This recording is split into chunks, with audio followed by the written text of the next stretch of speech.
Welcome back everybody to the Meeple Marathon and our continued coverage of Altar Quest. Today we're going to be doing somewhat of a tips and tricks video.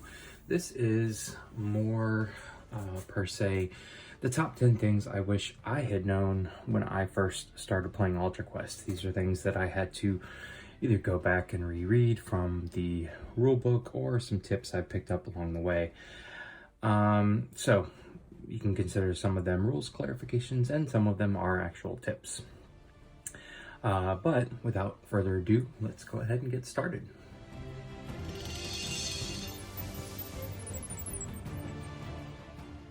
Okay, this first one, number 10, is the first one I'm going to cover mainly because it's part of setup. This is a rule that I somehow completely missed, and I know that other people have missed, or parts of this rule people have missed in their setup, and it has a lot of impact on the game. When you are setting up the quest, no matter what quest you are playing, so the cleansing is just an example. In this scenario, you will draw a random altar card at the beginning of the game, not when you draw the altar found feature card, but you'll shuffle these up, you'll draw a random card, and it will go to the left of your quest card. After you set up the quest and tells you to flip it over, there is an activate keyword on your quest card. The altar will go to the right of the quest card, so that during the quest phase, you will always go the activate keyword on your quest card, the activate keyword on your altar card, and then the features will start piling up here to the right. You always go from left to right, so you always start with the quest card, but then you will always, throughout the entire game, and this is in the standard game, not in the encounters, you will have the altar that you will also be dealing with. Also, no matter which scenario you are playing, you will always take the altar found card and usually shuffle it into like the bottom 3 cards of the deck. And then you will take 7 other features. So there will be a total of 8 cards in every standard game of Altar Quest in the feature deck. So 1 altar found card plus 7 additional features for 8 total cards.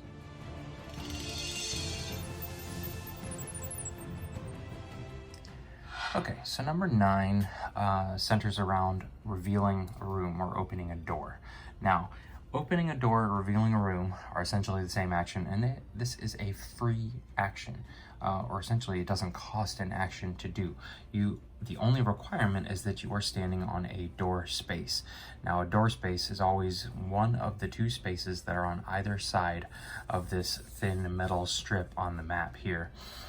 And so, say for example, if I'm in this space, I can sit in this space as long as I want to, and when I am ready, I can then reveal the room by putting the door token down.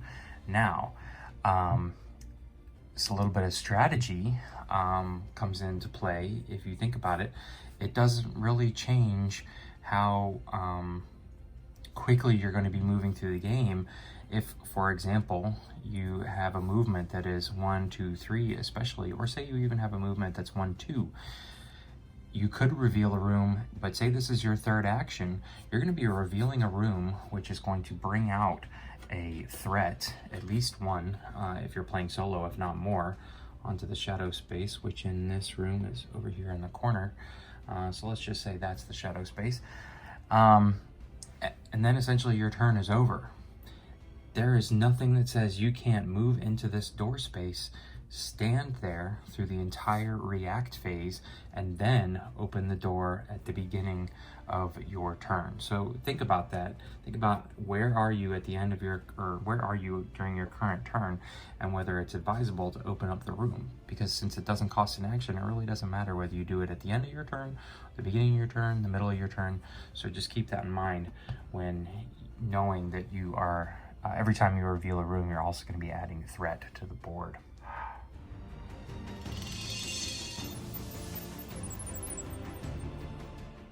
Okay, so number 8 revolves around drawing your threat cards and activating your threat cards. Every time you enter and reveal a room, each player, hero, whatever you, however you want to delineate it, has to draw a threat card and add it to their threat area. Now, most of the time this really doesn't matter. It doesn't matter whose threat area a minion is in when they're activating. They only ever go after the closest person in line of sight, whoever that may be. But in terms of activating the minions and certain cards, which tell you whether or not, or there are certain cards in all of the decks that want to know whether or not you have minions, enemies of any type in your threat area. So it does matter that you keep them in your threat area. But either way, essentially, whoever reveals the room, it doesn't matter. Each character needs to draw a card, and it doesn't matter which order you draw those cards. You simply are going to add them to your threat area. So let's just say, for example, that Rowan Laughlin went first this turn. He went into a room, and this is how they drew. So this is our threat areas for the game. Now, when it comes time to the react phase and you're in the threat phase, again, just like it didn't matter who draws in what order the threat card and adds it to their threat area, you get to choose which order you activate each player's threat area in. So, for example, this is the, as we saw just a second ago, the profaned threat deck here, and it can make a difference because you can see here the trap token, when it activates, it's basically going to be putting threat tokens on anybody in its room. Now, for the profaned, threat tokens make every test one additional unit harder for every threat token on that character. So if the profane shambler then turns around and say everybody's in the same room and you allow the trap to activate first, it's going to put a threat token on Rowan and Cedrin. Then when Cedrin or Rowan, whoever is dealing with the profane shambler, they now have to deal with an Inflict 5 instead of an Inflict 4. But if you choose to activate Cedrin's threat area first, you simply have the profane shambler move down, attacks Cedrin for an Inflict 4, then you can have the trap go. It throws a threat token on everybody, but during your turns, you'll have the opportunity to remove that threat token. So keep that in mind, that it doesn't matter who in what order you draw the card from the threat deck. You do want to lay them down from left to right because you activate them from left to right. So say, for example, Cedrin had both of these in his threat area. This would make a difference, and it would be very different if this was the order he had added them to his threat area. So it does matter that you lay them down left to right, but it doesn't matter in what order peak characters or heroes draw the cards from the threat deck, and you get to choose which character's threat area you activate first, and then in what order from there. So keep that in mind, look at the cards, see how they might interact with other cards. Usually traps make everything worse for everybody, so you want to activate them last.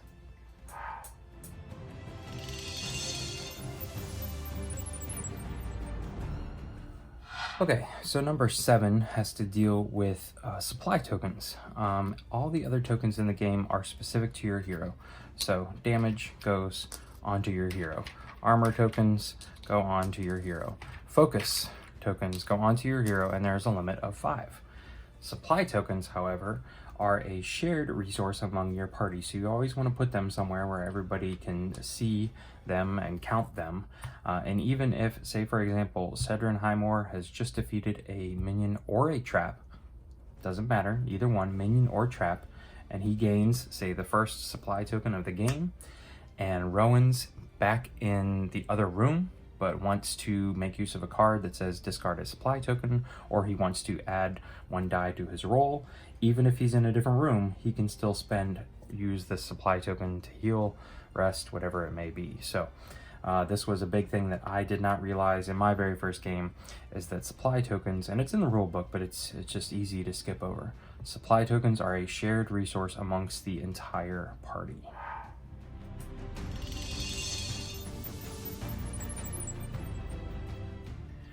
Okay, so number 6 has to do with the essentially free actions that you can take, or cards that you can use that are not going to cost an action, one of your 3 actions on each turn. So, for example, this is an action card. It says action, the keyword action right here.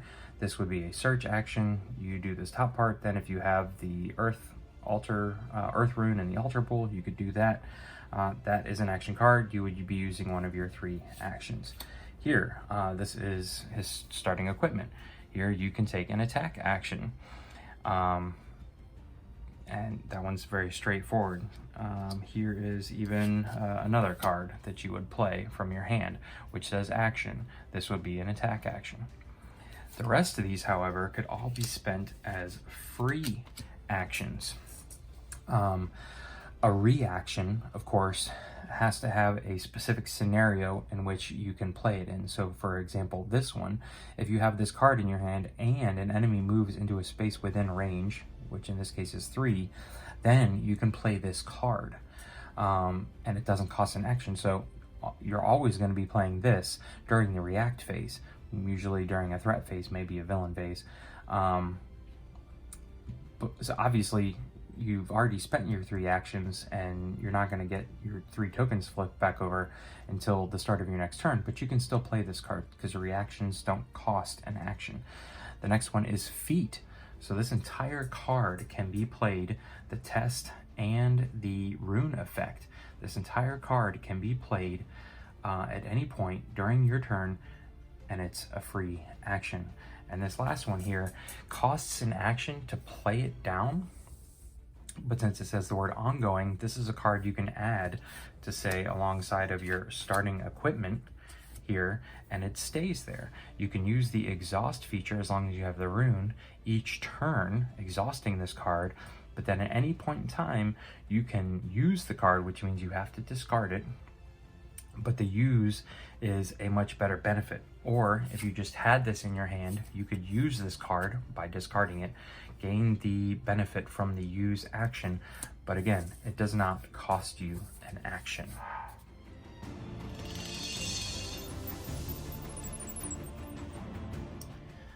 Okay, so number 5 involves the order in which you have to play a card, and that's from top to bottom. You always activate your threat area from left to right, or quest areas, villain areas, whatever it may be. You always work from left to right. Any card, you're going to work from top to bottom. So say for example, this top action is a search action, which is a test. This bottom action is gain 1 supply. Well, at any point in time, if you have supply in your shared party pool, you can discard a supply to add 1 dice to any test. So say you really wanted to make sure you were going to be successful in your search action. One might really want to gain a supply because you don't have any, discard that as supply immediately to add your benefits to what would be on Rowan, a 2 dice test. Say you wanted to turn it into a 3 dice test. Well, unfortunately, you can't do that. You always have to work from top to bottom. So you would have to complete the search action first, then gain 1 supply, meaning that you're not going to be able to use that 1 supply to boost your test action. There's a lot of other cards in the game that might say deal 1 damage to an enemy minion, and then the upper action might say move 2 spaces and attack. Well, that means you can't use the bottom action to take a final pot shot at somebody adjacent to you and then move away from them and attack. So just keep that in mind, that it does matter that you activate your card from top to bottom.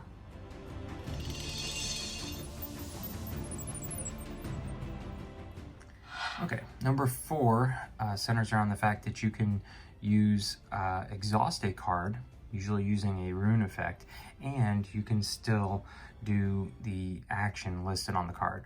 This is going to come into play for just about every piece of starting equipment on characters, because they all have this exhaust keyword at the bottom here, and then the action at the top. So the exhaust keyword on either of these, you have to have the necessary rune, so the shadow rune or the earth rune, in order to exhaust either of these cards. But the attack action, or in this case the exhaust 1 minion action, is still available no matter what, or even after you've exhausted. So kind of the opposite of how I told you to play through cards earlier. These cards are set up a little differently with the fact that they have this exhaust keyword at the bottom. So keep that in mind, that exhausting a card simply just turns it sideways, but the action is still available. Exhausting it means you can't just, if you have 3 shadow runes in the Ultra Pool, you can't just keep using a shadow rune, using a shadow rune, using a shadow rune to deal 1 damage to a minion.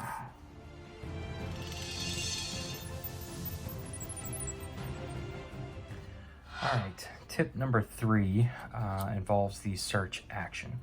So most of you are probably aware that if you are adjacent, or a few of the features, you don't have to be adjacent, but in this case, interact with a range of 1. You see the 1 in the parentheses. You can take a search action. Almost every feature has that on the bottom of their card. You take the search action, you have to add a search token to it afterwards. That means if someone comes behind you and searches the weapon rack, it's it takes away 1 success. It makes it slightly harder. But there are other ways to search the room, and you don't necessarily need to be adjacent to the feature. You could be up here across the room, and you could play, for example, this card, which has the action search action on it. But in taking this search action, which is different, you can see this is a red test and this is a tan beige test, whatever you want to call it. So this may be a better statistic for you. For Rowan, it's the same. But even if you are playing a search card out of your hand, you're still searching the room and essentially searching the feature. So you still have to take into account any search cards that are on the feature, and then when you're finished, if you were successful, you have to add another search token to the feature card of whichever room you are in. And if you happen to be playing an encounter, you don't use feature cards in encounters. For those of you who've seen my encounter playthrough video, you'll have seen this. Each encounter deck has its own unique feature card that can have search tokens placed on it. And essentially, the only way you can search in an encounter is to play cards out of your hand that say search. And no matter where you are on an encounter map tile, you can search the feature item. So there you go. That's how you use the search card actions out of your hand and the search tests on feature cards.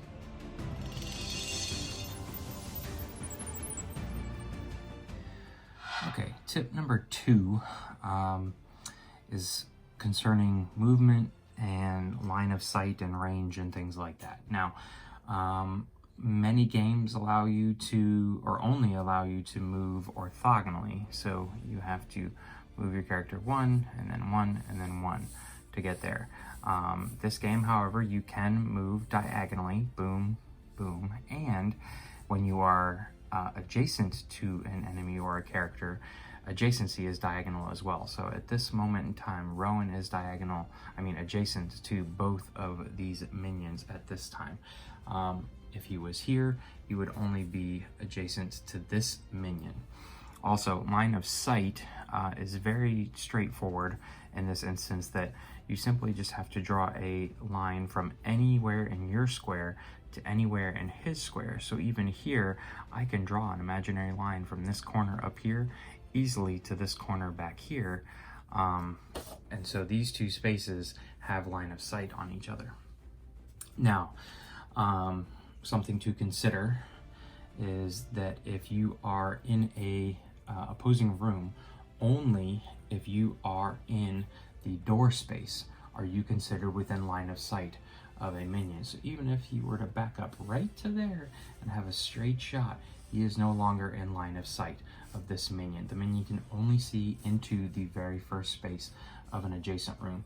The last thing I want to discuss as regards to movement, and this is actually a hotly debated topic, and we're kind of waiting for the Sadler brothers to weigh in here, is that as you can see, these two spaces right here are essentially diagonal from each other, but it is very obvious that the wall space sticks out into and encroaches onto this space here. It doesn't end in the corner, it deliberately encroaches into this space.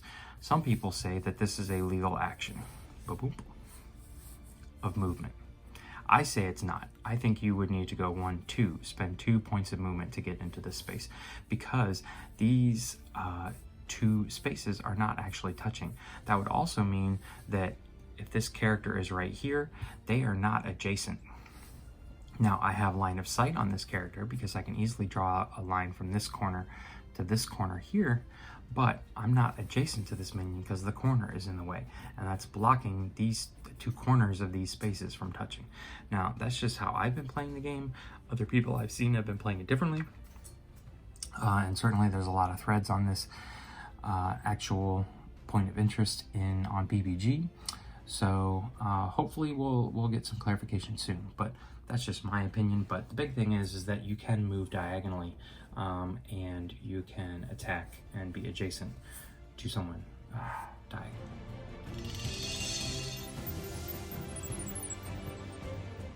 All right, so my last and final tip and trick for Altar Quest is just to simply give you my breakdown of the keywords inflict versus resist. It can be very confusing. It was confusing for me the first time I read through them. They are explained in the rule book, but it doesn't make a whole lot of sense because these two keywords sound very similar, and it just doesn't make sense that an enemy is not just attacking you. So I'm going to take a minute to try and explain this as best I can. When you attack someone, you do an attack test. You are attacking that individual. Then when the minion is attacking you, they are trying to inflict harm on you. So instead of using the keyword block or just the keyword attack with then a rule about how you are blocking, this is what I don't understand. I don't understand why they just didn't use the words block and resist, because inflict and resist are opposing verbs. I'm not going to get into the English of all this, but if you inflict on someone, you are doing harm to someone. If you are resisting someone, you are trying not to be harmed. So again, I think that's just the poor choice of words here, but essentially when you attack, you test for attack and you place damage on the minion or villain or enemy, whatever it may be. That's pretty straightforward. Inflict is when the minion or villain or enemy, whatever it may be, is trying to place damage on you. So during inflict tests, you are trying to reduce that damage. So they're inflicting you for 4, and you get to do a orange test for, say for Rowan, that would be only a single dice roll. And all the successes you get take away from that infliction of 4, plus your base armor value takes away from it, and say you had an armor token here, that would also take away from it. So say you rolled your 1 dice, you got 1 success, you have a standard armor value of 1, and you have 1 armor token you're going to discard. 4 minus 3 would be 1 damage you would take on this inflict test. Now resist, on the other hand, is not a physical thing. Resisting is more like, in the Frog's case, it's resisting these, or the Raglanders, I think, have the best example because they have this stench, and threat is kind of representative of their stench.